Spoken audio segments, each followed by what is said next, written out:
Babayaran o sisindakin nga raw ni Liza Max ang mga kritiko ng administrasyon na ito.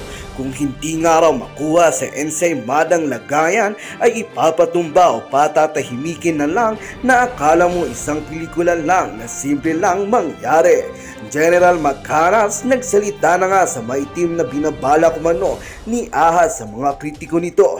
Bakit nga raw kasi sila nagpolitika kung ayaw naman nilang mabatikos? Mga balat sibuyas nga na naman ang mga nakaupo ngayon. At ngayon nga kung sino pa ang may malasakit sa taong bayan ay siya pa ang gusto nilang magsawalang kibo sa mga kabalbalan na pinaggagawa nila sa bansa natin.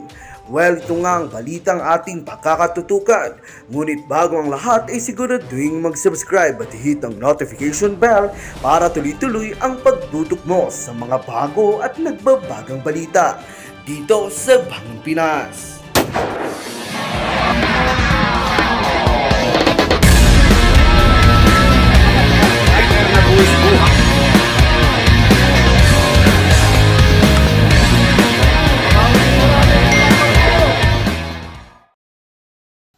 Ito po, paubos na po ang aking dark chocolate. So, dito lang po kayo mag-order. I can assure you, napakasarap, napakasustansya ang tabliya na ito. Pure, organic. Okay, katatapos ko lang nanood sa latest vlog ni Madam Marlica. Ang title niya is Uplan Patutumbahin ang Kritiko. So, kritiko sa politika, kritiko sa being vloggers. So, diniscuss ni Madam Marlica, pinangalanan niya sino-sino ang mga vloggers na napagmitingan na patatahimikin or itutumba. Sa puting ahas ni Marlica, nalaman natin na habang nasa San Francisco, California itong team ni Pangulong Marcos, nag-meeting pala. At maraming napag-usapan na ihimay-himayin ko lahat, i-expound ko. Ang ganda po yung mga revelasyon. Isang napag-meetingan, paano nila patatahimikin ang mga vloggers. So, may una ng listahan noon na naibulgar ni Sasasut, yung 44 na mga vloggers. Number 1, Sasasut, Chrisit, Laurita Chu, Marlica, and the rest. Tapos, hindi ay nakasama ang pangalan ko doon. So dito, kay Marlica, mainit-init na balita, bago lang yung meeting sa San Francisco, nag-meeting yung grupo ni, alam nyo na, grupo ng Palasyo. May nabanggit na mga pangalan at inabangan ko itong vlog ni Marlica. Tinapos ko is halos 1 hour yung live streaming niya o vlog niya. Tinapos ko para malaman kung sino talaga yung nakasama sa meeting. Okay. So ito, pakinggan natin si Fair Lady Marlica, yung babanggitin niya na ang number 1 siya. Siya daw ang number 1 media assassin. So, sino yung iba pang nabanggit? Kailangan daw makakontrol si Marlica dahil sakit daw ako sa ulo. Kasakit daw ako sa ulo at tinik daw talaga ako sa dibdib nila. Alright. So, yung mga nabanggit na pangalan, ito, kasama si Banat Bay, Coach Oli, okay. The General's Opinion. General's Opinion. Kasama din. At sila, kasama lahat. Actually, kasama si Bagong Lipunan, sila Maui. Lahat po kayo dito kasali. Ayan, no? Kayo ang pangunahing target ng administrasyon. Patatahimikin kayo or kakaibiganin kayo, bigyan kayo ng insimada para maging kasapi kayo ng insimada vloggers. Kausapin daw po kayo, pero mag-ingat kayo palangga. Kaibiganin kayo at operan kayo ng salapi. Kung ayaw nyo pa rin pumayag sa mga salapi na i-offer sa inyo, ay tatakutin kayo. At, syempre, ano sabi dito? At saka kung talagang sagabal kayo sa landas nila, dito na ngayon. Itutumba at gagawing unsolved case. Ayan, yun ang gagawin sa inyo. Yan ang plano ng mga demonyong ito. Mag-ingat po, actually, I'm worried about you Palangga. Hayop to. Now, alam na ng taong bayan, at least pinangunahan na natin kung may mangyari sa mga vloggers, kila Maui General, mga nabanggit ko, si Sas na sa China, at kung sino pang mga vloggers na nag-criticize sa gobyerno. Kasama po kayo sa plan, itutumba. Itutumba kayo literally, o itutumba kayo totally na bayaran na lang kayo or sisintakin na lang kayo. Bakit mga Palangga? Bakit nila gagawin to? Bakit ito'y dugtong-dugtong? Kasi inumpisahan nila. Okay, so at last, naisama na ang pangalan ko. Dali, ubusin ko na lang muna itong dark chocolate. So, ano ang reaction ko? I'd like to speak from my heart as of now. Kasi retirado na ako. Dapat mag-enjoy, mag-relax na lang ako eh. So bakit ko pa napasok itong makikisawsaw sa politikang ito? Hindi ko alam eh. Wala sa plano ko ito. Kahit nga itong mag-vlog, wala sa plano ko. YouTube channel, hindi ko alam. So, ang response ko po dyan is, kung ano ang kalooban ng Diyos, yun ang masusunod. Itong vlogging journey ko, dahil hindi ko plano ito, I believe it's God's will na mag-vlog ako. So, nung una, ang aking mga vlogging topic is Word of God, health tips, farming, family relationship, hanggang napunta sa politika. Then later on, huminto ako sa political vlogging dahil toxic na. Kaya lang lately, bumalik ako dahil hindi ko makonsensya na may nangyayaring hindi maganda sa ating bayan. Tapos, wala akong ginagawa. So, I have come to my decision na dapat may gagawin ako. Kasi anong kasabihan? Evil triumphs when good men do nothing. Salamat at may fair lady Maharlika. Salamat at may sasasot na nag-expose ng katotohanan. So ngayon, na sumama na ako. Hindi ako pinilit na tumulong sa pag-expose, mag-ingay. Salamat din sa aking matalik na kaibigan na nagkumbinsi sa akin mga 2 months ago. Sabi na, Johnny, nandyan ka naman lang sa YouTube. Mag-ingay ka na rin. Samahan mo si Maharlika kasi iba na ang nangyayari sa ating bayan. Yung pag-iingay, baka sakaling magbago sila. Yun. Buo na po ang aking desisyon na ituloy ko itong aking nasimulan na pag-iingay. So, hindi ba ako natatakot? To be honest, takot din. Sino bang tao na walang takot? Kaya lang, lahat naman tayo mamamatay. Kung mamamatay ako, dahil sa aking pag-iingay, bahala ng Diyos. May verse sa Bible, hindi ko lang alam yung exact na verse nito. Basta sabi ng Diyos sa Biblia, huwag kayong matakot sa mga taong makapatay sa inyong katawan. Then after that, wala na silang magagawa. Ang dapat nyong katakutan ay ang Diyos na may kapangyarihan na dalhin ang inyong kaluluwa at espiritu sa impyerno. Takot ako na yun, yung biglang itumba. Sino bang hindi takot? Gusto ko pang mabuhay. But, yung takot ko na matumba anytime, kung literal ba nga tumba na yan, na-overpoweran ng isa pang takot. Ano yan? Yung takot ko sa Diyos. Palagi kong dasal, Lord, kung hindi nyo kalooban itong aking pag-vlog, pwede ba itigil nyo na? Hindi man matigil-tigil. Lalo pa nga dumadami yung subscriber ko.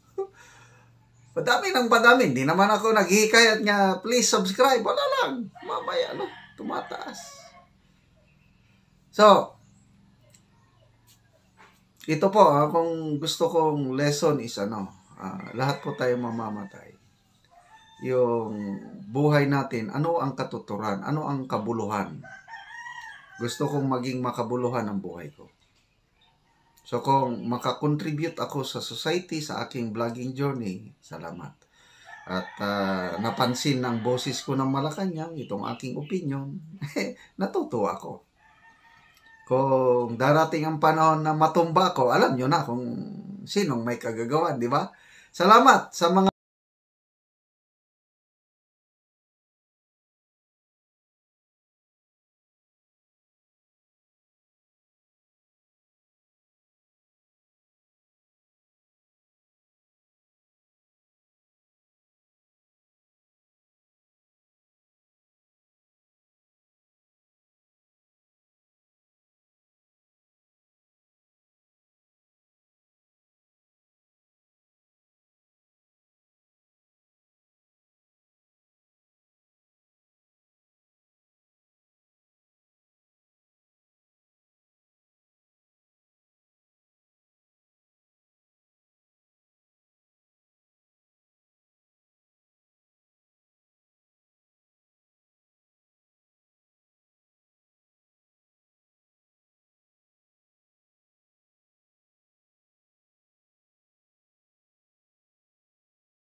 Jade, magandang umaga sa inyo. Attorney Harry at Mar, magandang umaga rin sa inyo. Nagbigay ng babala si Attorney George Erwin Garcia, si COMELEC Chairman, sa mga nais manggulo ngayong araw ng halalan. This is a warning to one and all, not only in Abra, but practically in the entire country. Na the COMELEC means business and therefore don't mess with our business. Isang araw bago ang mismong halalan ay tiniyak ni Commission on Elections Chairman George Erwin Garcia na walang mangyayaring failure of election sa bansa. Ito ay sinabi ni Garcia sa gitna ng mga nangyayaring election-related incident sa ilang lugar bago ang mismong araw ng halalan. Ani Garcia, nakipag-ugnayan na ito sa Philippine National Police, Armed Forces of the Philippines at iba pang kaukulang ahensya ng pamahalaan para masiguro na payapa ang barangay at SK elections ngayong araw. But ang importante lang, kinakailangan kanina pinag-uusap natin sa PNP at sa ating Philippine National Police at Armed Forces, baka nang pwede yung mga foot soldiers natin ika nga mag-iikot, hindi pwedeng sapat o hindi sapat lang na nasa mga checkpoints yung mga kapulisan natin. Sa lalawigan ng Abra, bagamat itinanggi ni Chairman Garcia ang karamihan sa mga sumbong ng election-related incident tulad ng pag-atras ng mga magsisilbing electoral board at mga kandidato at ang umunoy presensya ng mga armadong grupo ay mas pinaigting naman ang seguridad doon.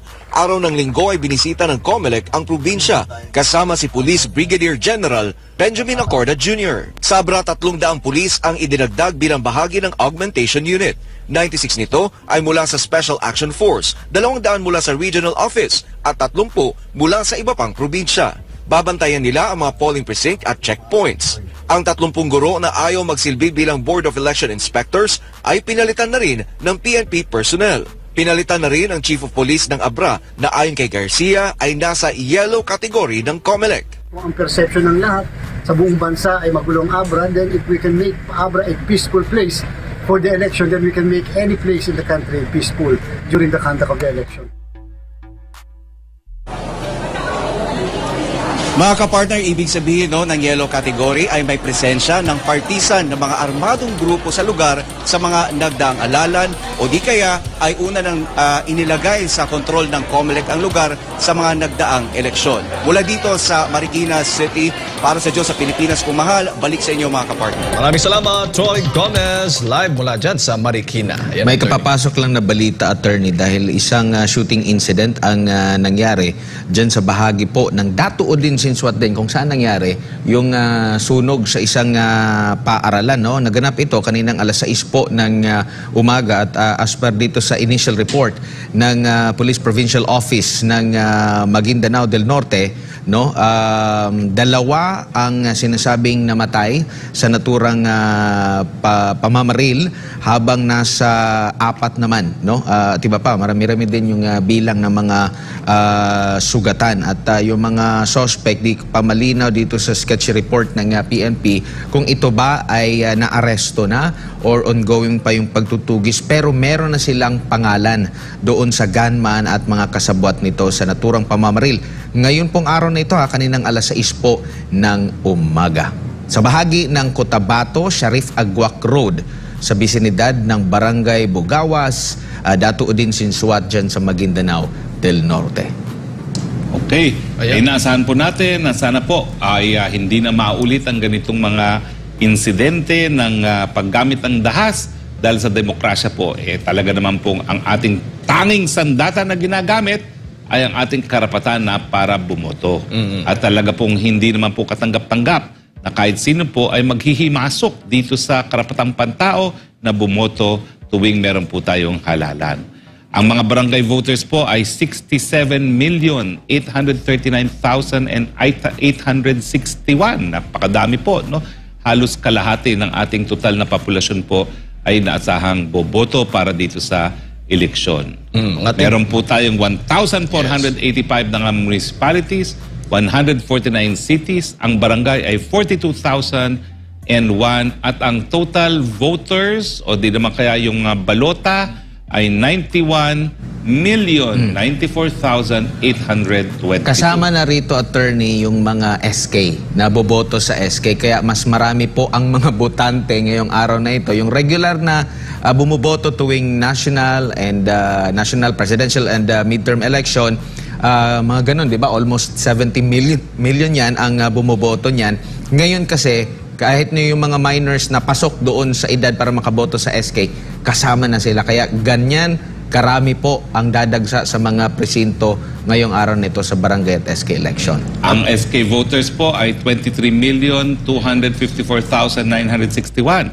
At ang mga ibobotong mga SK chairman ay mahigit kumulang 42,000 din dahil yan po ay katumbas sa numero ng ating mga barangays. At ngayon ay muling binuhay din ng Department of Education o DepEd ang kanilang Election Task Force at Operation naman and Monitoring Center para ngayong barangay at SK elections 2023. Ito yung upang mapabilis din na mabigyan ng kinakailangang impormasyon ang mga guro sa mga pampublikong paaralan sa nagsasakripisyo at naglalaan ng oras para sa pagsisilbi po ng eleksyon.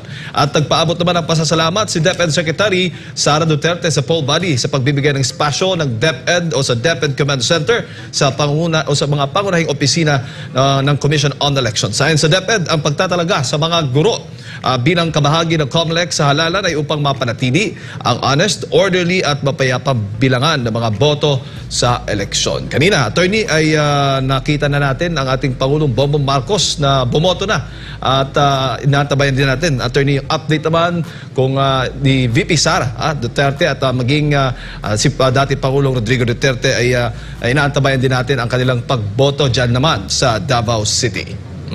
From north to south, ang buong Pilipinas ay bumoboto po ngayon para sa barangay and SK elections. At kung hindi pa kayo nakakaboto, huwag po kayo mag-alala. May oras pa kayo, gaya naming tatlo, na makaboboto lamang after dito sa special and live coverage ng 2023 barangay and SK election. 7 a.m. hanggang alas 3 ng hapon at sinasabi naman, attorney, na kapag ikaw ay nasa bisinidad na at talagang sobrang dami po ng mga tao na boboto at nasa bisinidad ka ng mga 3 p.m. or pababa at hindi ka pa nakakaboto, papayagan pa rin po na makaboto, no? Same pa rin sa mga nakalipas na mga election attorney, excuse me, na may pinapayagan pa rin makaboto kahit lagpas na sa voting hours. Basta kayo'y nakapila, i-accommodate po kayo dahil bakit naman kayo pagtatabo yan, nandun na nga kayo sa pilahan. Pero siyempre, wag naman tayo magpahuli. Ako partner talaga, traditionally, hindi ako bumoboto ng maaga kasi mahaba ang pila. Ang pinakamagandang botohan, matapos ang tanghalian. Kasi parang inaantok pa yung mga tao, yun, wala talagang pila. Although alam mo, dati nga yung huling eleksyon, no? May mga luko-luko dyan sa aking lugar na pinagbotohan at di umano ako daw ay nag-attempt sumingit. No? Pero ang katotohanan po nun, siyempre, naghahanap ako ng presinto ko. Una, pumila ako sa isang presinto, hindi pala ron. Tapos lumipat ako, pumila ako. Pero dahil nga napakahaba ng pila, umalis nga ako ng mga around alas 10 para nga babalik na lang ako ng hapon. Pero may isang luko-luko na nag-post na ako daw ay nag-attempt na sumingit. Mabuti na lang, yung taga-COMELEC at yung mga Board of Election Inspectors, sila na nagsalita na walang singitan na nangyari.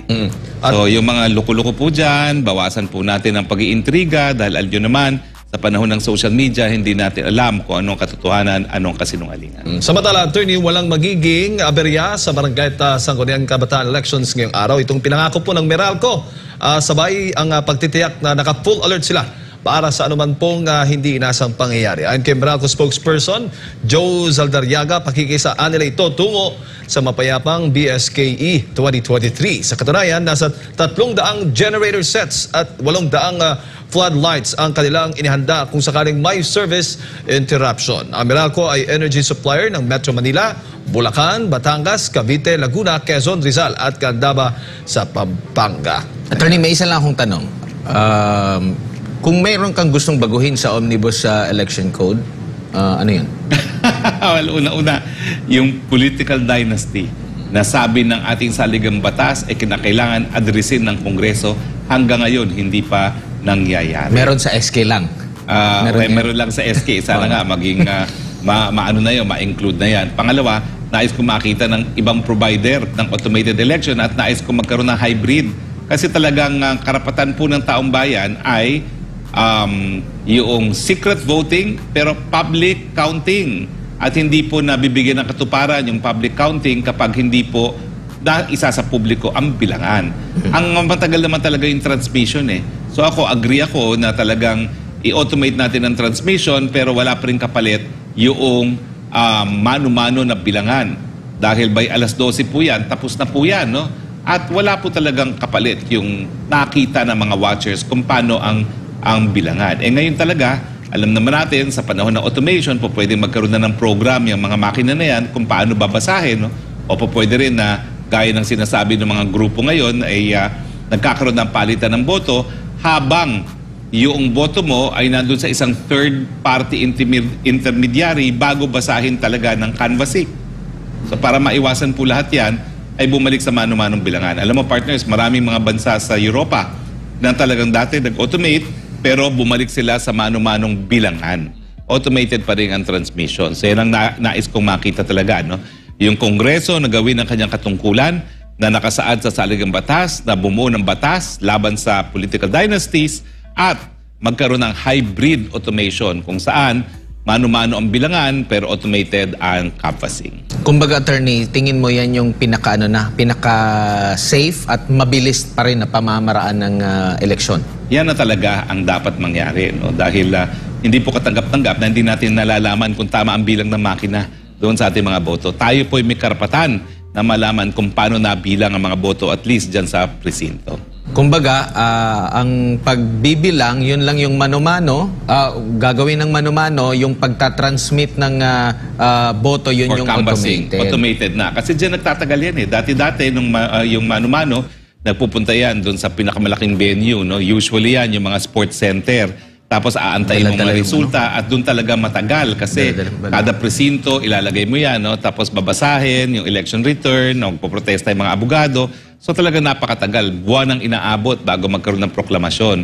Nakita naman natin ngayon na pwede naman yan na mano-mano nga, tapos ang transmission niya sa canvassing ay automated na. So madaling-madali, no?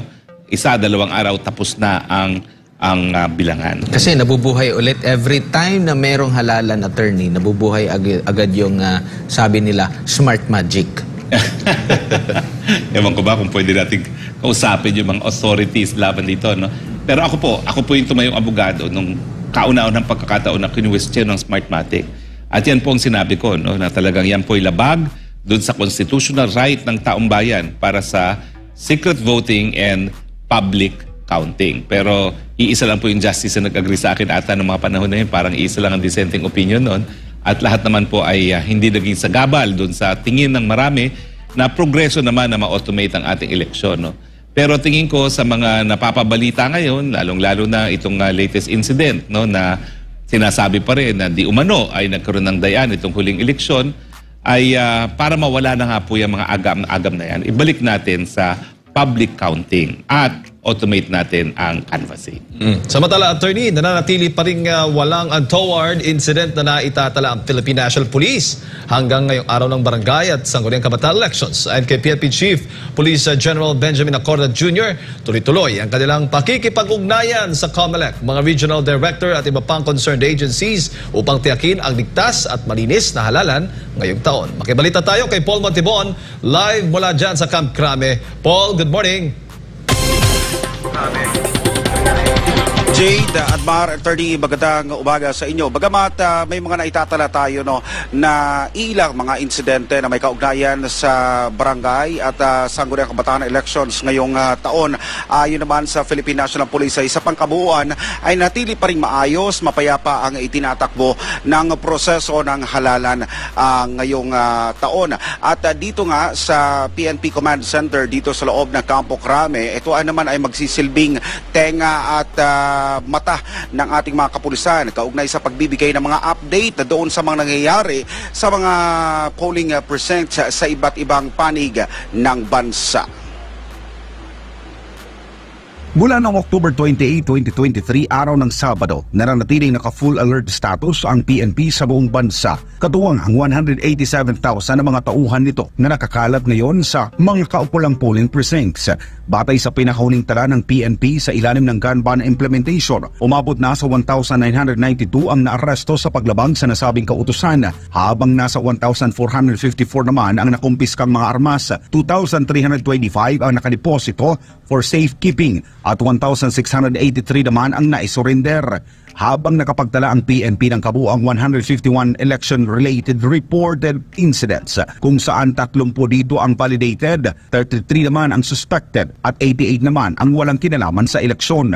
Nananatiling istrikto ang PNP katuwang Armed Forces of the Philippines sa ipinatutupad na COMELEC checkpoint sa buong bansa para masiguro na walang makalulusot na insidente ng karahasan o kaguluhan para sa eleksyon. Sa ngayon, mahigpit na binabantayan ng PNP ang mga private armed groups o PAGs na kadalasang ginagamit tuwing eleksyon upang manggulo o maghasik ng takot. Sa pinakahuling tala ng PNP, nasa 38 ang potential PAGs kung saan 4 umano dito ang aktibo.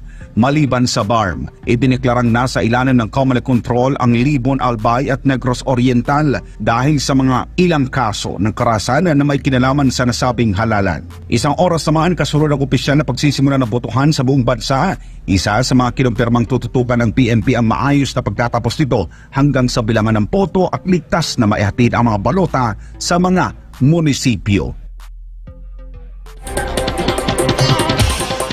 Samantala, Jade, patuloy ang paalala ni PNP Chief General Benjamin Acorda Jr. sa publiko, lalong-lalo na doon sa mga nakakalat na ng mga tauhan ng Philippine National Police na maging handa ang mga ito sa mga reklamo na idudulog ng publiko, lalong-lalo na itong voting public, yung mga guro na nangunguna ngayon sa mga presinto para agad na maaksyonan ang nasabing mga reklamo, lalong-lalo na doon sa mga nasa red category. Mula dito sa Campo Crame, para sa Diyos at sa Pilipinas kong mahal, back to studio mga kapartner. Paul, may tanong lang ako, no? Nung mga nakalipas na pang-nasyonal na eleksyon, ang mga pulis, ang mga sundalo at mga mamamahayag ay binigyan ng pagkakataon ng bumoto ahead of time dahil sila ay on duty sa araw ng eleksyon. Nabigyan ba ng ganyang pagkakataon ngayon ng kapulisan, ang kasundaluhan at ang mga mamamahayag na gaya mo? Attorney, wala namang halos pinagbago doon sa pulisiya na, sa sistema, sa pagbibigay ng mga prioridad para sa uniform personnel. Kasama na rin tayo na nasa media. Isa sa mga pinapaalala lang, mas maganda, mas maaga ang pagtungo sa mga